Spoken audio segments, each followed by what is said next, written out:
This is an EWB production. Hi, I'm Emmy Birch. And I am Sandy Thornton, and this is the Take Us With You podcast. Hey, Sandy, what's the Take Us With You podcast all about? So glad you asked.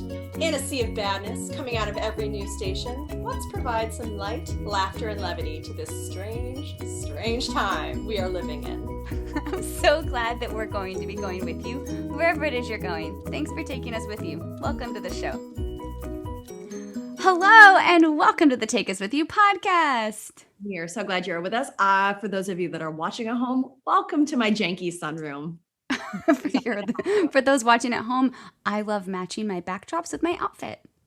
And you have done an admirable job. So, Emmy, thank you. You had a very big week. How are you doing? What is new in your world? I'm doing great. This is the last week before midterms, so everything is wonderful. I had a birthday on Monday, and it was a choir birthday. So I got to celebrate my birthday at choir rehearsals all night, and it was a blast. We played some fun choir games while we learned a bunch of music, lots of smiles, and we had balloons and cookies, vegan cookies. This is a milestone birthday for you. Do you mind telling us how old you turned? I don't mind. I feel like you always think about by the time you're 35, you're an adult. Like, I just feel like 35 is you've made it as an adult. Nope. Feel the exact same as I did at 20. Still making some of the most interesting mistakes. But hey, I am getting some gray hairs. I still got ID'd at my birthday dinner. We were sitting there. My parents showed up and surprised me for this birthday. I keep telling them, happy anniversary of being parents, your 35th anniversary of becoming a parent, because I'm the oldest child. But we were sitting at dinner, and I ordered my wine, and the lady looked at me all funny and was like, yep, I know you're sitting with your parents, but I really want to ID you. And everybody at the table lost it. So 35 looking like 21. What? That's what all of us could only hope for. So you are so relish sweet. it, enjoy it, because I'm not ID'd any longer, and that's fine. That's fine. I am okay with that, but that's great. Well, I'm glad you had a great birthday. Well, thank you. You know, we talked a little bit before we hit record that 35 was my best year in so many ways. I feel like it's the year that I finally came into my own just as a human being in a lot of ways. And I am so excited for this revolution around the sun for you, because I think this is going to be a really dynamic catalyst year for you as well. Well, thank you. One of the things a friend said was that as she's aged, she's nearing 60, she still feels 35. That's like the age she feels. So for anyone listening, if you are like, oh, I feel 35, good. Own that, be that. You are not a day over whatever you think you are. Just keep living. Yeah. And, remember, time and age, human construct. Let's just remember that too. Yes, totally a human construct. I do love that birthdays, kind of like the start of the school years, they offer an opportunity to reflect. And so when you came up with the idea for today's episode, I was both honored and excited, because I think it's really important on your birthday to reflect. Where are you going? What's changed? Acknowledge those changes, acknowledge what's happening. And some of the questions that you have designed for the 35th revolution around the sun for me, 35 questions to be exact. Can you tell the listeners a little bit? Well, I think you have a story first before we dive into the questions. Yeah. So friends at home, we're just going to do things a little differently today. So normally we really try to structure our time with you so that it's 25 minutes, about the time of a typical commute from wherever you're going from to wherever you're trying to get to. We're calling this, hang on, the fall road trip. So here's what that means for you. It's going to be longer than 25 minutes, and that's a-okay. So if you get to where you're going and you need to shut us down, cool. You can always bring us back up again. So yes, we are going to be doing things. We're going to play a little game with Emmy to celebrate her birthday. But before we do, I do have a story. So my check-in is, just surviving this week. It's so great. So great. Yesterday, I forgot to bring my son to choir. I also forgot to bring him to a tour that he was going to take of a local high school. So, I was really living my best life. A week ago, I sprained my ankle. It's fine. Everything's fine. But this is the best part of my week. I was in the shower. I don't know, I'll keep it PG, but I was shaving my legs, right? And the only razor in the shower was my husband's razor. And I just didn't think anything of it because I needed to wear like a skirt. So I needed to shave my legs. I don't know, whatever. We lived together. Fast forward to the day after. Ken, my husband, was getting in the shower before me because he had to go into his office. I was still kind of half asleep in bed. We have an adjoining bathroom. And I can hear everything going on clear as day from my bed. And all of a sudden, I hear Ken in the shower say, "What the hell? Did you use my razor?" And I just didn't say anything. I just pretended to sleep. Just whatever. No news is good news for me in this situation. So I'm like, okay, whatever. He gets done. He gets ready, gives me a kiss. He goes to work. I get up and get ready to get in the shower. The razor is gone. It's gone. And I'm like, that toot, where did he put that thing? And so I'm looking all around my bathroom. Emmy, he hid it. The razor is hidden. So I can't use it because it's supposed to be for his face and I was using it on my armpits. Ooh. So gross, but so funny. Yeah. And so here's the thing that I feel about shaving most days. I don't care either way. I don't, because it's my body, whatever. I do it for him. So he is stabbing himself in the leg right now by not letting me use that razor. That's my story. Gross, funny, gross, funny. Go back and forth, back and forth. It'll come. Yeah. What's his is mine or not. I'm a sugarer. I don't really, I'm too ADD to like focus. So sugar it all off and then it grows back thinner. Just well, maybe factoid. That's the message that he's sending me. Like, yeah, go get waxed. Stop using my things. Wax hurts. Sugar's better. All right. So you want to get in the game? Oh my gosh. I'm excited and honored for this game. But listeners, before we dive into this game, please take a second, my birthday week, and reflect on you. I want you to think about how you'd answer these questions, and I want you to smile and really reflect and find yourself in these answers too. So it's not just about me, because that's uncomfortable. Oh, it's about all of us, really. These are questions that any of us could answer. Yeah, so as Emmy's answering and we're having conversation, yeah, feel free to really kind of think about it from your perspective. And if you have a favorite question, we'd love to see what that is on our Instagram. Take Us With You podcast. All right, so we have 35 questions for my 35th revolution. Ready, go. Ready. Okay, number 1. What did you want to be when you grew up? When I was a little bitty, I wanted to be a helicopter pilot. And then, because you could get from point A to B really fast.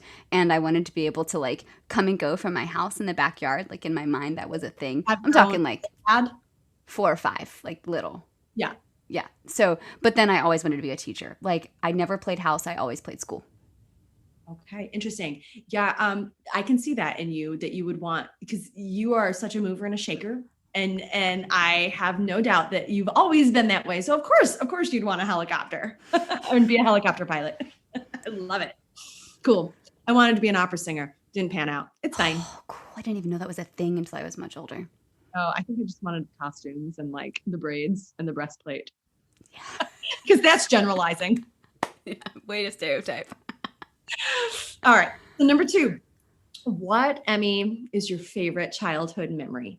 This is a tough one, but I've been thinking. I'm pretty sure it's when my sister was born. She was born a week before Christmas, and I'm 5.5 years older than her. So I vividly remember mom saying she's going to have a kid. When they told me she was pregnant, I vividly remember the morning that she went to the hospital, and they took me next door to the neighbors so I could still get on my bus. And then there's not a lot of vivid memories until Christmas Day. I remember just holding my sister, and like my family had to peel me away from her to open presents, and I just would not let her go. And there are just so many great memories of her growing up and having like a doll baby in like the whole grand scheme of things. And to this day, she is absolutely amazing. She's opposite me in every possible way except our looks. We look really similar. But she is dynamite. She's way not a baby doll. She has her own baby doll babies now. But she is just full of life and energy. And I love her forever. And so a lot of my favorite memories revolve around her, like going places with her, like going to the Statue of Liberty with her, or things we did as sisters, taking family photos with just the two of us, or singing together on family videos. Like, so I think a lot of my favorite childhood memories are with her. Do you think she knows that? Probably not.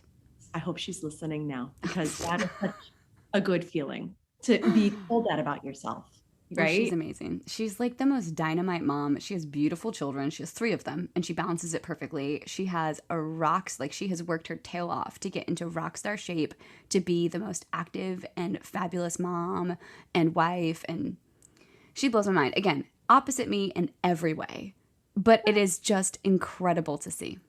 But I think that you two share that, like the drive to be your best selves. Yeah, I can see that for sure. She's wonderful. Hilarious. I love that. Oh, what a nice tribute. Okay. So the next question I have is, if you could have any superpower, what would it be? Y'all, this is a tricky one. So I've thought the power of flying, but it is pouring down rain outside. So no, thank you. No flying. So teleportation. I'd like to be able to go like I Dream a Genie. Boo-doo, boo-doo, and just little bob my head. I guess they weren't watching, so they didn't. I did the whole motion for, or no, I Dream a Genie is the nose. Bewitched is the dupes. No. You're right. No. The first time around, I Dream of Genie is the. Oh, and, okay. nose Bewitched is the nose. Yeah, I can't make my nose wiggle that way. Anyway, sorry, TV Land. Maybe that were some of my favorite memories, staying up late watching TV Land. Anyway, that would be my superpower, to be able to transport anyway immediately. But runners up, flying, and the power to read minds.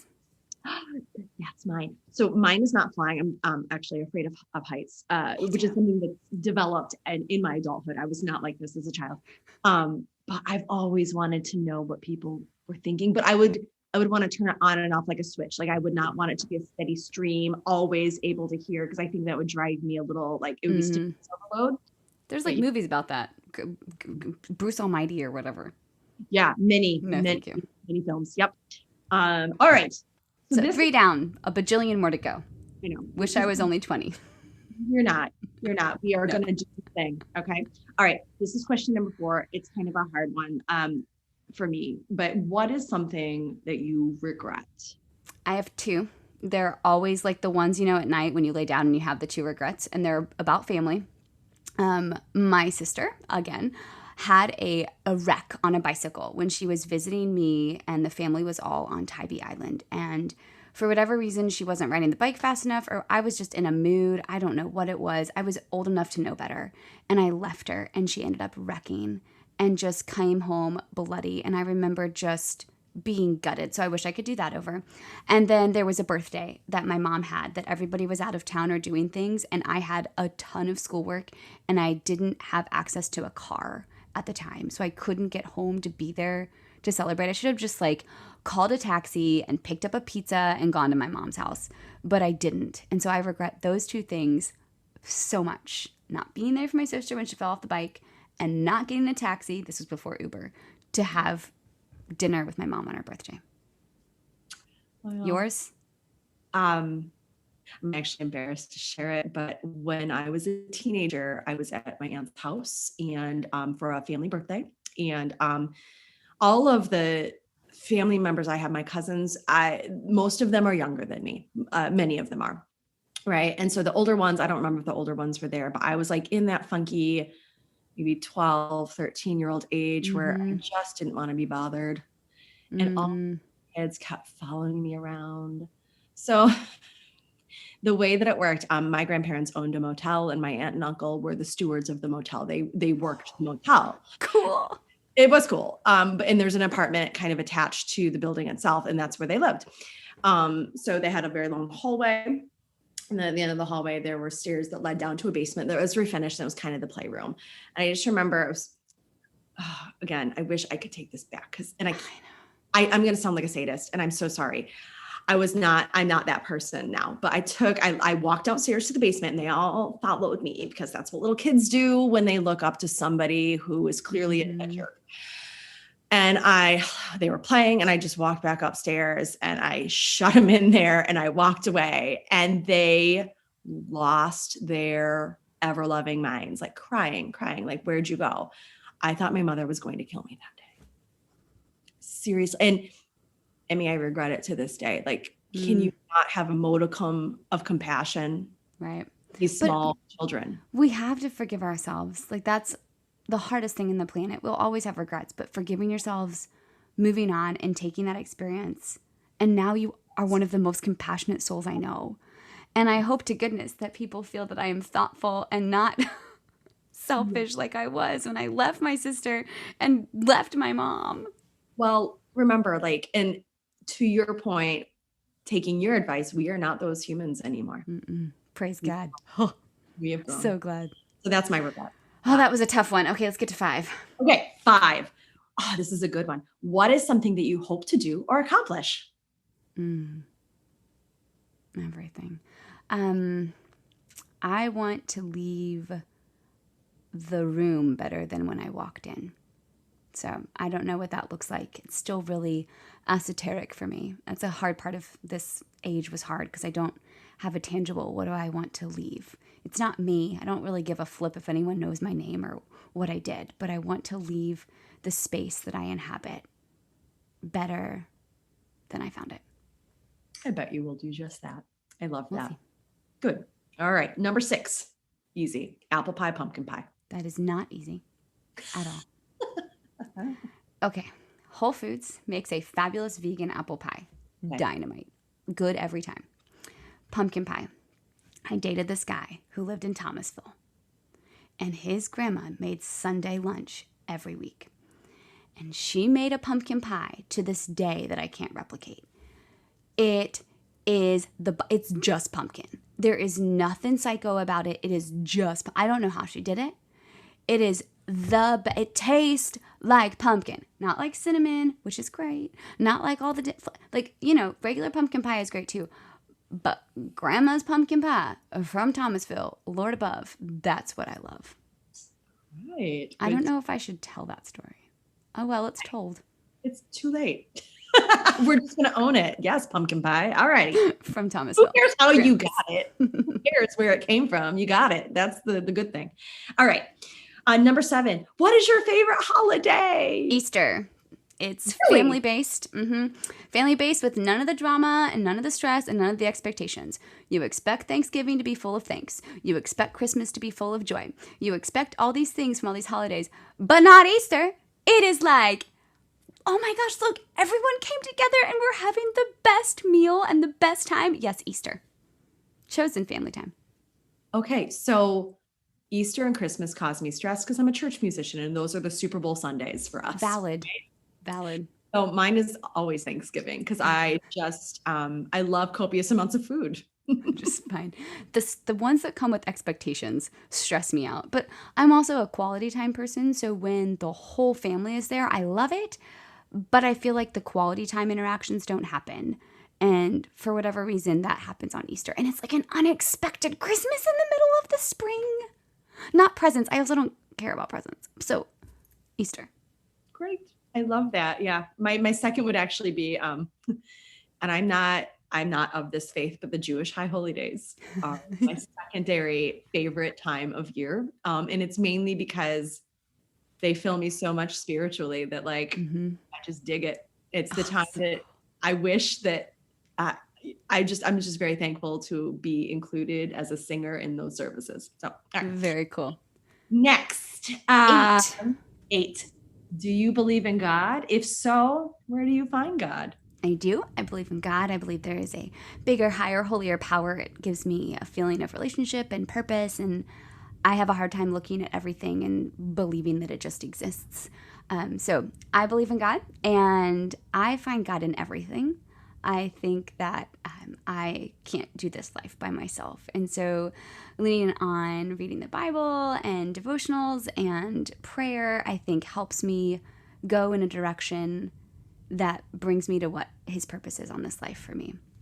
But everything happens for a reason. And so that's that. I love that. Thank you for answering that. Moving on to number 9. What is your favorite place to New York. Oh, New York City. Okay. Big city. Oh, yes. New York. I love that. Okay. Well, You're going to hear a lot of New York in these answers. also New York for me, but not the city. Every time it's the Adirondack mountain chain. That's where Dr. Tag is right now. I know. God bless that woman. Yeah. So love that's her. my favorite away from home place to visit. Probably there's lakes and mountains, and that is just where I feel light and like my soul has. It's me in New York. I come back and I'm like buzzing. I'm like, woo, let's go. I can tackle the world. I do like to visit New York City. But I haven't been in a long time. I'd have to go back. I need to experience it again. I'll go anytime with you. Let's do it. I'm down.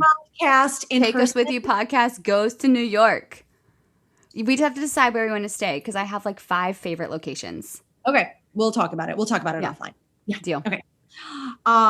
Number 10. What is your favorite thing about your spouse? Oh, Spence is the best. He's my best friend. Oh, he's so stinking thoughtful. He's goofy and funny and has no qualms about just being a goofball. And I will roll my eyes. I'll be like, please stop. But I don't mean that. Like, I really don't mean it. He is just fun, but he's thoughtful, and we really do life as a partner. It's not, these are my jobs, these are your jobs, but it's really this beautiful partnership. And among all of the ups and downs of being married to someone, I mean, you don't love yourself every day. How can you love someone else every single day? He's awesome. So I think, my favorite thing about him is that he's goofy and is always like, he just doesn't have he doesn't give a flip what anyone thinks. He just shows up. Mm-hmm. And he's a hard worker. We are 2 workaholics. Well, then you're 2 peas in a pod. Yeah, we are. Oftentimes we're like, hey, I have to work through dinner. Yes, me too. My favorite thing about my spouse is his razor. It's cooking. It's his cooking. I know it's his cooking. So many things. Ken is a great caretaker, and he proved it time and time again over the last, 5 or so years, just and beyond that. But like, I think what push really came to shove when I got cancer, and he stepped it up like no one I've ever seen before. And isn't it amazing how people show up in times of need? Yep. Absolutely. So I love that. I love that you guys are equal footed in your relationship. I love that it's not, like you said, it's not your job or his job. It's together, our jobs to make life happen. So. And he's not a stereotypical thing. Like, you have to do that because you're the wife, or I have to do that because I'm okay. He does take out the trash because I do find that exceptionally disgusting. And I do most of the cooking, but like everything else. Yeah. Hey, we each have our places where we fit the most, right? Mm-hmm. So I will take out the trash, and I will not. How I feel about getting gas. I also hate getting gas. You do? Oh, I don't mind that, but I don't like to. I've never mowed a lawn. Oh, me neither. I don't know how. We don't have one. He doesn't like doing it either, so we just have a hardscape. We live in a city, nice. So yeah. Well, if you can call it a mini city. I love it. All righty. Hey, we already made it. We're 1/3 almost. Yeah. All right. So I hope you're still with us, friends. But if not, we still love you. Cool. All right. Number 11. What is your favorite thing about yourself? I'm really disciplined. You don't have to tell me to do something. I will do it all by myself. My discipline, as I've aged and learned that not everyone is just like you, I really appreciate the fact that I am disciplined enough to I'm disciplined. Probably to a fault. Intensely disciplined. But the thing is, that trait works for you. You function well in that world. So I wouldn't say it's to a fault. And I think that you are a mover, you are a shaker, you get it done. Well, thank you. That is mine. What's your favorite trait about yourself? I am really proud of my ever-developing sense of humor. Yeah, I was going to say something along those lines because you bring so much joy to my life too. So yeah, I surround myself with people that are more, they have more of the outward humor bubble. I don't have a humor bubble. I mean, I'm funny accidentally sometimes. You are, but I think that you are a delight and a light in this world, Emmy, and I think that there's so many things that you do that I just giggle at because it's so joy-filled. Yay. And that's the highest compliment I can pay you, truly. I love you dearly. I can't believe people are listening to this. I hope they're thinking about themselves and not just you and me. Hey, whatever. See? Okay, perfect. All All right. right. 11. Number 12. What is one thing that you're afraid of?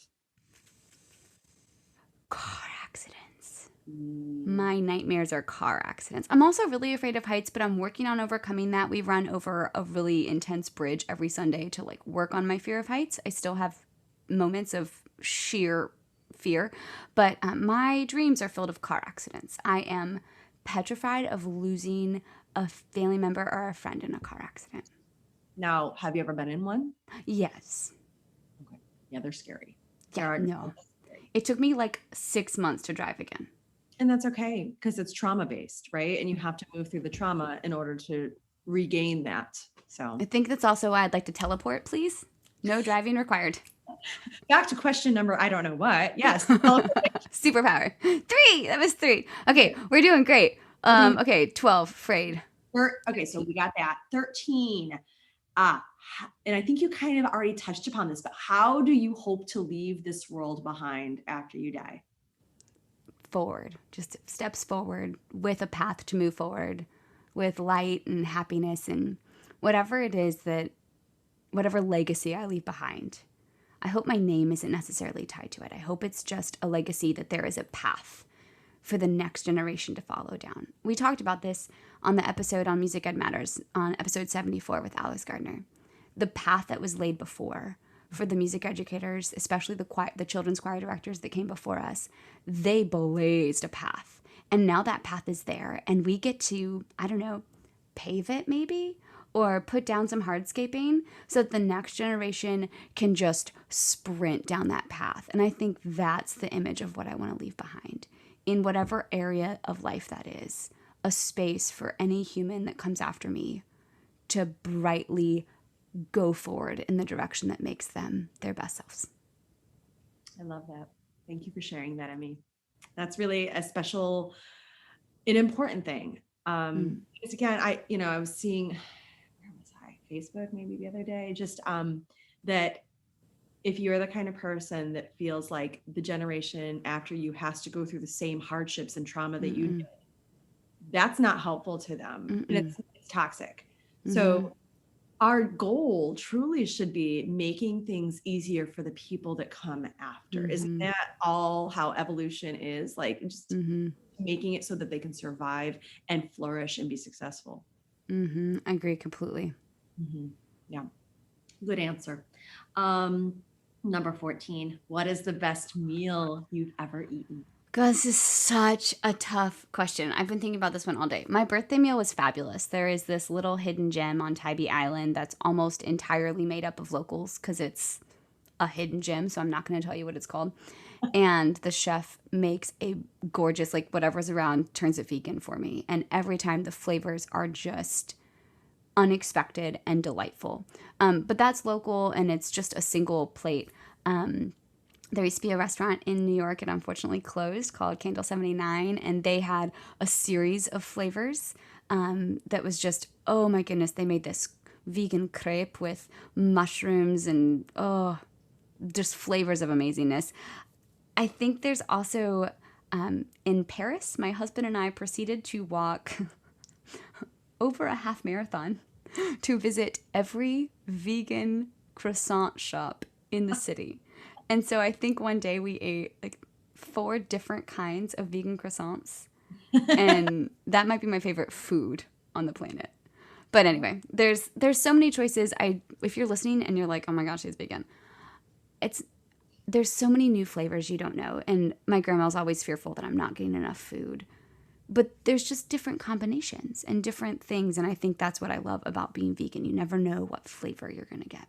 And it's not just a salad or pasta with tomato sauce. Right. And I think that if you don't live in that lifestyle or that lens, like you don't know. We don't know what we don't know. I am not a vegan. Try to have me make your like meat eater meal plan. I'd be like, chicken, potatoes, and something green. Like versus like, we meal plan every week. So anyway, so much good food. Cool. All right. Well, let me see here. We are at number 15. Okay. What qualities do you look for in a friend? No, this is a fun one. So I just had one of my colleagues on Instagram posted, one of my podcast colleagues posted something about how she's reading a book that friends are intended to morph and change. And there's always a couple that will stay consistent throughout life, no matter what.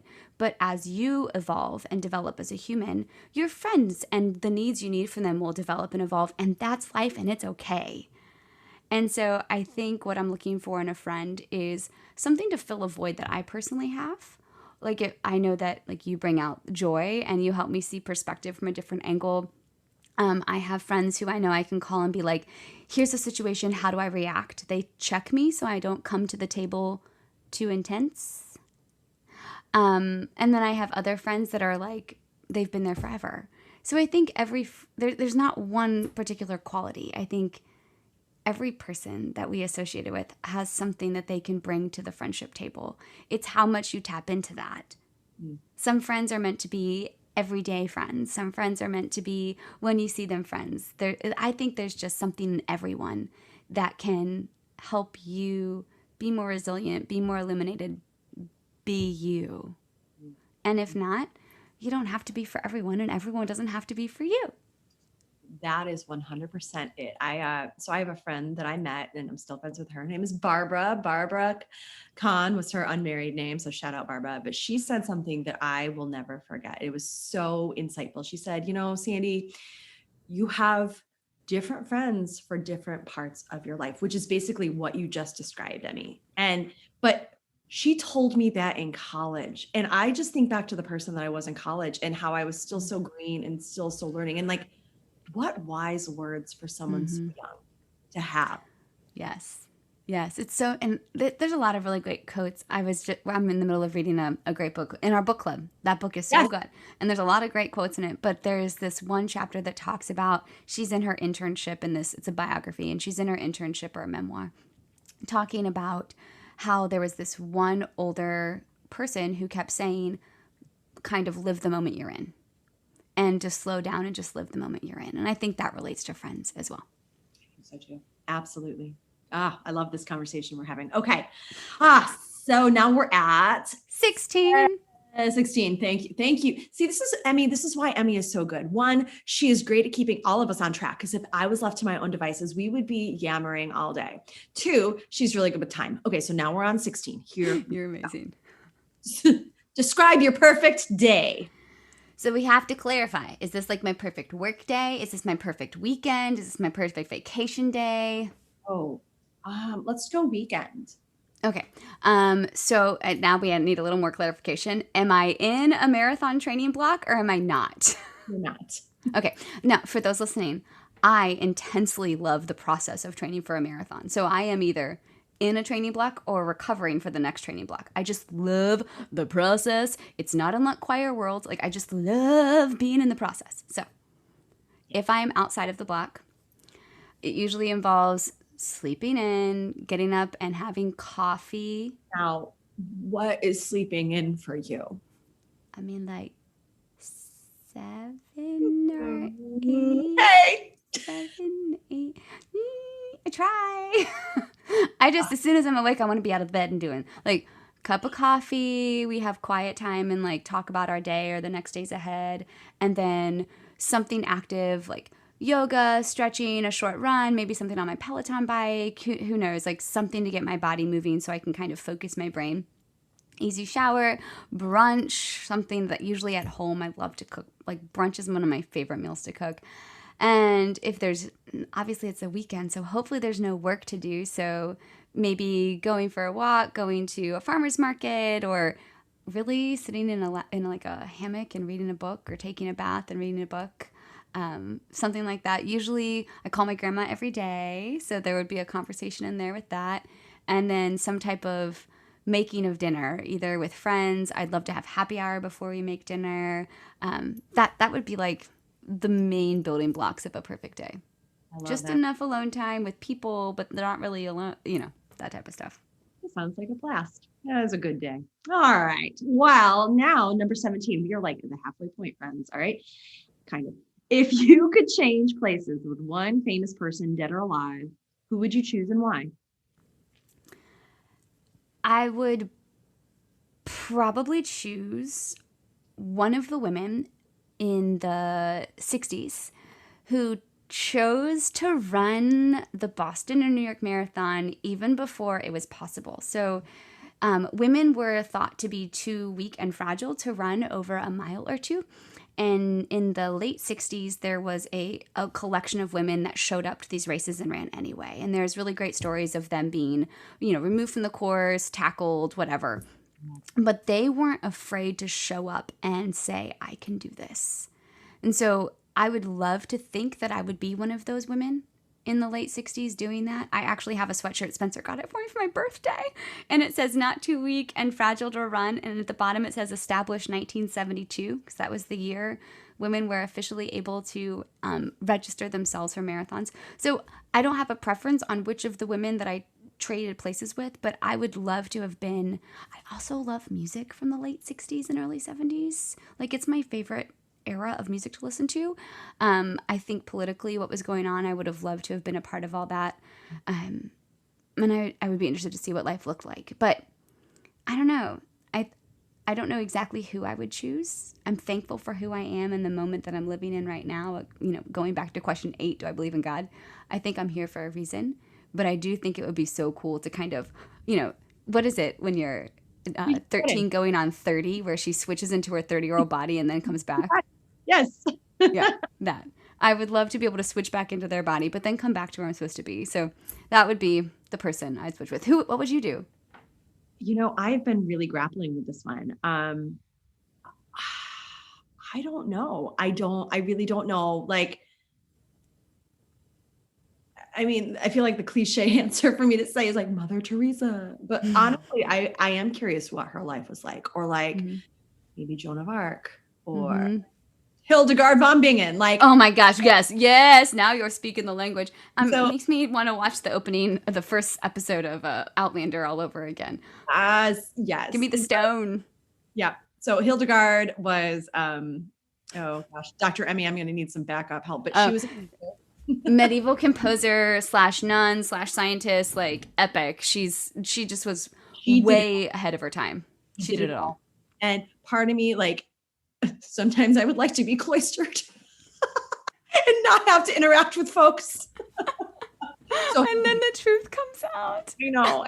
That's, yeah. But that's a hard one because, again, I'm just grateful to be here, grateful to be living this life, So, all right. 18 is, what is one invention you wish someone would create? Teleportation. A teleportation device. I love it. Yes. Same. I would love that. Okay. That's an easy one. Let's go to 19. What's your favorite book? Oh, whatever book I'm reading right now. Yes. I have a humongous reading list. I actually keep one for my students. I think that it's important that they read both to develop as professionals, but also to just keep alive. And so I have a huge reading list, and whatever book I'm reading is currently my favorite because I'm in it. But I also have a humongous laundry list of favorite books. I can't answer that one. It's hard to choose just one. It really is. Yeah. I think, I have different favorites for different seasons. I love all the books I'm reading. And if I don't like it, this is what my granny says, if you don't like it, don't read it. There's too many books out there. So if I've given it the fair try, I put it down and move on. See, yes, I am trying to embrace that. It took me 5 years to read a book once. No, put it away. And it's not made for you right now. I finished, but it was a chore and a challenge every time I picked it up. Nope. I love every book I read. So I have a bajillion favorite books. Cool. All right. What is your favorite movie? I fall asleep during movies. Okay. Fair enough. I liked the new Cruella de Vil. Okay. It was really good. I like movies. I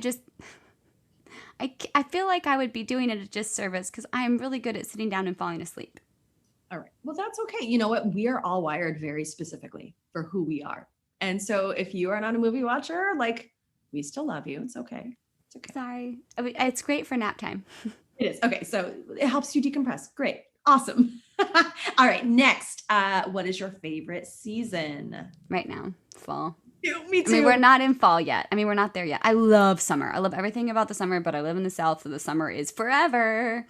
And I think the little transition that happens, it's a very short-lived experience, but the transition, the fall we have down here is just gorgeous. It's too rainy in the spring. I hate being cold. Oh. Hate being cold. So I don't like winter. And I feel like our spring, it's wet in the spring, and so fall. Well, fall is mine as well. I love the color change, and And I love the luckily, candles. what? I love the candles, like pumpkin spice candle, wintergreen candle, fall leaves candle. And I just luckily we tend to get it for a decent amount of time just because of how it's situated in Cincinnati, like in the United States. So we get a decent size fall. I love it. Nice. Okay. Hey, we're already in the 20s, 22. 22. All right, here we go. Where would you choose to retire at? New York. I want to retire in a humongo tall building. It doesn't have to be a retirement home. It could be. I'd be fine with that too. Whatever. I'm gonna be like the Golden Girls of a retirement home, wherever that's gonna be. Be ready. But I'd also be interested in potentially retiring in Napa. I think I'd make a great sommelier. If I could have my vegan Emmy's Diner food truck and be a sommelier, that would be fun retirement as well. So those would be opposites ends of the world. And if you've spent any time with us at all, we have had this conversation about Emmy's food truck. So this should not be a surprise to you. Emmy's Diner. Yeah, It's coming. Emmy's Diner. Yeah.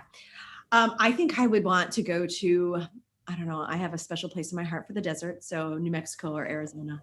Yeah. Cool. It's like stark and It's brown. harsh, It's a different color. and amazing. Yeah. I love it. That's mine. Go for it. Yeah. Cool. And I don't like humidity. So Hey, that's what makes my hair look good. Can't you tell? Thank you, Zoom, for filtering out the rainy day fuzz that my hair really is. All right, number 23. If you were not a music educator, what other career would you choose for yourself?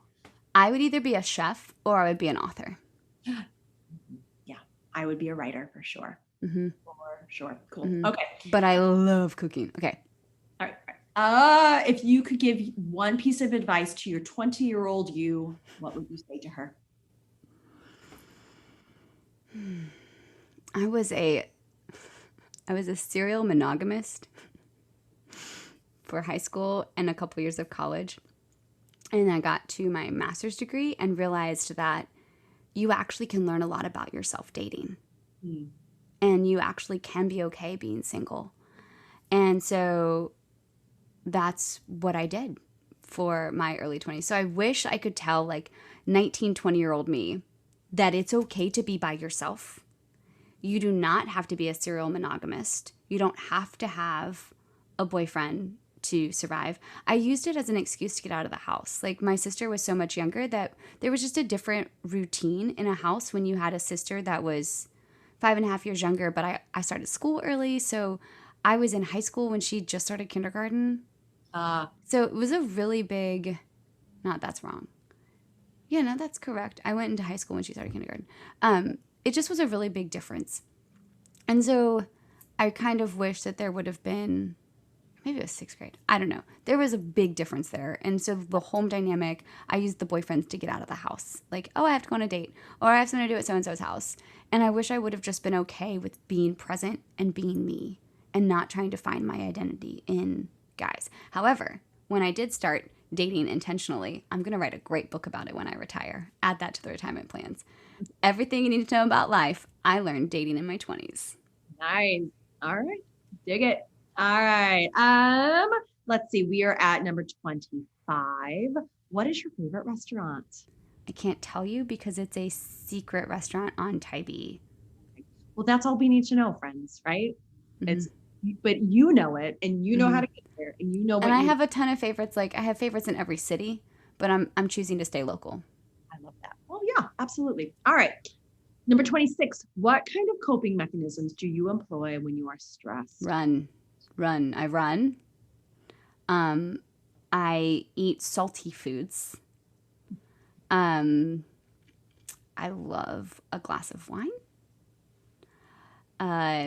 If I am at the peak of stress, I actually shut down. and I am silent. Mm. Mm. What are yours? So I actually have to put myself in a room by myself and just kind of I go through the process of determining what are my stressors. And I name them like in my head. I have to place name to them so that they're not some nebulous thing. And then I have this really odd, and I don't think I've ever told anyone this, but I have this odd little mental exercise that I do where I Ooh. pretend that whatever the thing is, whatever the stressor is, whatever like the vision I'm having that's stressing me out, I picture it going into this glass like ball size of a baseball and I chuck it out into the universe. Oh, I'm stealing that. The And it's glass baseball of stress. stress, and I just let it go and I just picture it going into this black hole never to return again. And I have to do this little activity multiple times. So like whatever the stressors are, I just throw them. If that stressor comes back into my head during this process, I just throw it out again until I don't think of it. Oh, okay, cool. Thanks for giving us some tangible tips. Yeah, I've been doing it since childhood. And What? That's so cool. So, all right. Well, thank you for asking me that. Number 27, if you could have a conversation with anyone, dead or alive, who would you choose and what would you talk about? This is a really hard one. I really love Louisa May Alcott. She's always been like a childhood idol of mine because I read all of her books and I thought for a while I might be an author and I loved that there's a lot of education you can do. I thought maybe I'd teach English. There's that department. I also think it would be really interesting, again, going back to switching places, to just sit and have a conversation with all the women who sat down on the start line of the New York City Marathon when they wouldn't let the women start. Like, just there's so many interesting things. I also would love to have a conversation with a lot of the civil rights people. As we're sitting here making a platform and a space for things to start changing moving forward and utilizing our privilege to hopefully open the door for others to step in front of us and use the platform. I would love to hear what people in the forefront of that were doing. Like, I would love to sit down and talk to Martin Luther King Jr. Like, that would just be such an interesting conversation. And just, how can I help? What do you need me to do? Put me to work. I think that would be the conversation I'd have. I love it. Yeah, I thought about that one too. And I would choose, there's a physicist named Michio Kaku. And I would want to talk to him about string theory because he has this book. And I wish I had thought heavily about this before coming onto this podcast because I can't remember the title of it. But it's basically, it's astrophysics for people like me that obviously don't know astrophysics. So it's like he uses language that is like layman's terms technology or terminology that even I understand. Like, Wow. I understand these very complex. Like, he describes a wormhole is like taking a piece of paper and putting a hole, like, and folding it in half and then punching a hole through it. And that's how you get from point A to point B. Whereas if the paper was opened up, it would take all of this time to get from A to B. Just fold it in half. It's instantaneous, right? Wild. Anyway. Transportation, teleportation. Teleport. Maybe he will solve it. Meet with him and ask him about that, please. I don't know if I'm important enough, but I will let you know if that ever happens. Perfect. Okay, Perfect. let's go on. Would you ever go skydiving? No. No sky. Hard no. No, I'm still overcoming my fear of heights. Like, I just recently, before Spencer and I were married, my cousins live on a lake and they have one of those docks that you can jump off the top. And it's like, what, 5 or 6 feet in the air, maybe 10. And I really wanted to jump off the dock to prove that I wasn't scared of heights. And Spencer stayed outside with me for an hour and a half in the rain while I would be like, ooh, and he would jump. And I would be like, ooh, and I wouldn't jump. And he would do it. And then he brought me down. Like, it just a testament of his patience and my insane fear of heights. So this past 4th of July, to prove to this family, because my family at the lake have always made fun of me for not being able to jump off of the top of the dock, I said, all right, we're going to go to a rock and jump off of it. So they took me to the rock. And it was very, very interesting. I could not do it. It is like you get to the end and if I could just like sit and kind of not have to use my legs to jump off, but that's not safe. So it got to the point where All these boats are watching. All these kids are cheering me on. Like, all these kids are running laps around me, jumping off. And I'm like, y'all go. Y'all go. Well, at one point, I'm like, I just need a glass of wine, which then upsets a whole entire boat because I look like 12 in my little one-piece bathing suit and my hair. Like, it's not cute. Well, finally, all these little girls are like doing, like, they were scared. And one little girl, she's like, it's really scary, but it's over and you'll be so proud of yourself. And I'm like, Lord above, I got to do it. So the video of me doing it, all you can hear are these girls screaming at their top of their lungs. And I jump off, I scream the whole like millisecond that I'm in the air. And I finish and I'm like, I did it! And never again. But good for you for doing it. Yeah, in those moments, I always go to like, who am I proving this for? Is this for me or is this for my family who's been causing me grief about this? It's done now. I never have to do it again. Ever. And no, you do not. No, you do Done. not. I jumped, but no thank you for skydiving. Yes, you get to choose your pathway. And you could not pay me enough to skydive. Heck no. All right. So number 29. 29. We're almost in the 30s. What? Yes. What is your favorite way to relax? Either a nice, easy run, sometimes with friends, sometimes solo, sometimes that's what I need to unwind, or reading a book, either in the bath or with a glass of wine or both. Nice. Or walking the streets of New York. Bringing it on home. All right. Mountains or the beach, Emmy? I'm really trying to get into the mountains because Spencer has asked me to get into the mountains. So I'm really trying. We're going on a hike and like a camping thingy. Like I'm sleeping on ground, I think. We're going to work on it. We're working on it. We do things for our spouses because they love things. So I am trying to love mountains, but I would much prefer the beach. He burns at the beach. So see, we have to compromise. Yeah, but beach, I live 20 minutes from one. Yeah. I'm also a beach burner. I choose the mountains every time. Also, I don't like sand up in my...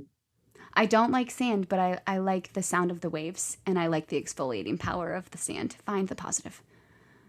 That's good. I like that. Okay. I think I know this. City girl or country girl? I tried so hard with that Thomasville boyfriend to like the country. Like, I tried so hard. Plantations, quail hunting, deer hunting... I own a bow and arrow. Like, I tried so hard. I am not a country girl. City girl through and through. That is very fair. And you are allowed to be exactly who you are. I tried. All right.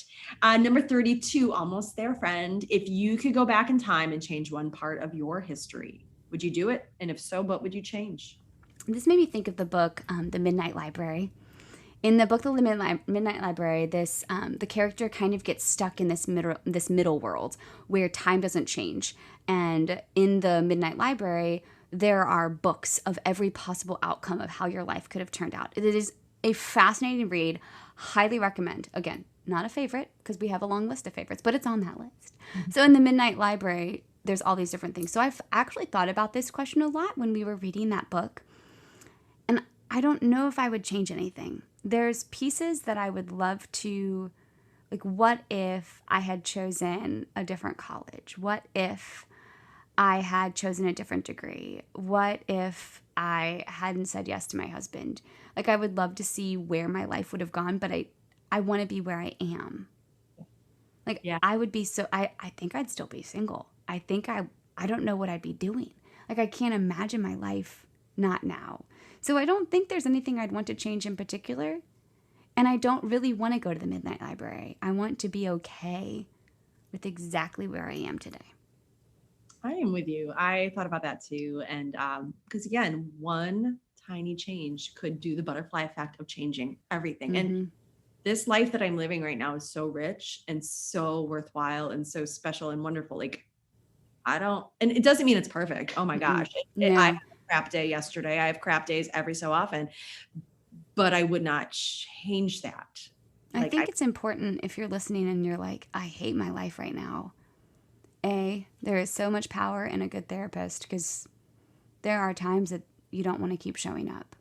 Mm-hmm. But I think the important thing and the reason I love reflecting on birthday years, you're still in process. Look at how far you've come and who's to say what next little tiny change you might take or what next opportunity might come up that you don't even know exists yet?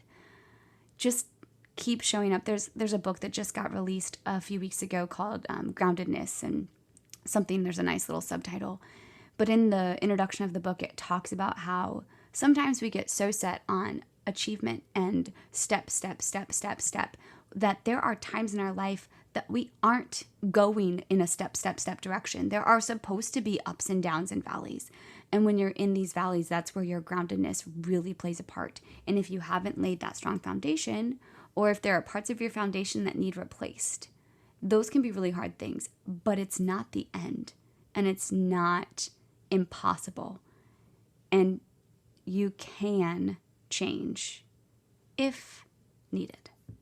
And if you are willing to make that kind of commitment, Change takes time. Time and work and action. Absolutely. But yeah, I love what you said, like about therapy and about sometimes it's just having someone who doesn't know you have a bird's eye view of what your experience is like, to be able to provide insight that you didn't even know you needed, That book we were referencing earlier, I think you should talk to someone, or you think you should talk to someone, or someone, yeah, it's by Lori Gottlieb. Also a really great read if you're just trying to process what's going on in your head and in your life. If you're hearing this question and thinking, I think there's a million things I'd change, check out this book. It helps you kind of flip the perspective. Agreed. Good answer, Emmy. I like this one too. This is 33. What do you think about when you're running? What do I not think about when I'm running? Everything. I run because it's when I process. Dr. Judy Bowers said, you need to find some way to get all these erratic bubbles organized. And so I started running, and that's how I think. I think about work, life, nothing, what I'm going to wear the next day, what my next run is, what my next marathon is, what my goals are. I process. It's just ongoing. It's process in motion. Oh, it's so process in motion. That's very cool. All right. Number 34, we're getting to the end. What is your favorite song? So back in the day on Apple Music, you could look up your most played songs. And I went to do that and I couldn't find it on my iPad. I know it's on the desktop version of Apple Music, but this is an exceptionally hard song. So instead of telling you my favorite song, I just asked Siri what my most played song was. And it was Elton John's Yellow Brick Road. Oh, love that song. Don't know why. I mean, I like it for a choir warm up. Ooh,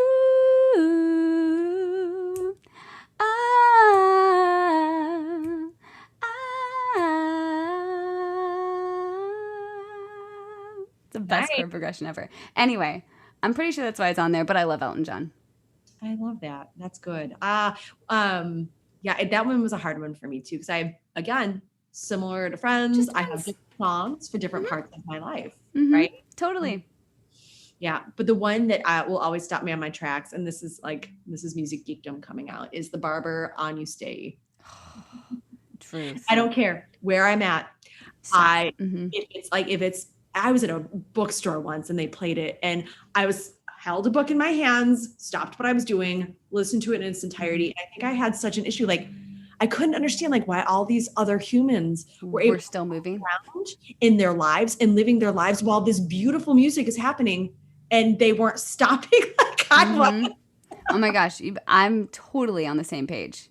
Yeah, but I mean, totally. That's just one of many. I love Elton John. So many. Yeah, there's so many. Electric Light Orchestra, the Mr. Blue Sky, like that one too. Yep. These are all so good. Good. Hey, we're at 35. And this is the most important question that I'm going to ask you today, because it's your 35th question on your 35th year. In the words of Mary Oliver, what is it that you plan to do with your one wild and precious life? Show up every day. Whatever that looks like. What am I going to do with it? I'm going to show up. Some days that might be actively showing up. Some days that might be passively showing up. But I'm going to show up every day and see where that takes me. That is a fantastic answer. Well, Emmy, thank you for indulging me with this game. Friends at home, if you've made it to now, you all get gold stars. Good job. Thank you for doing this, Sandy. You made me feel so important. I'm really excited to look back on this in like 5 or 10 years and see how funny it is and see how much we've changed, because life is about change and about growth. And I'm excited for what that looks like in the future.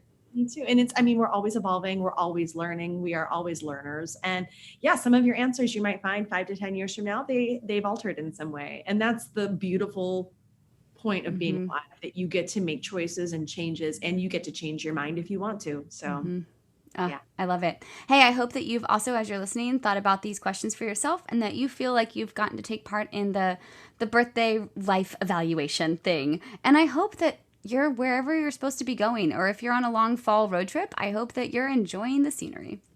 Exactly. All right, friends, you have a great week ahead, and we cannot wait to take you with us the next time.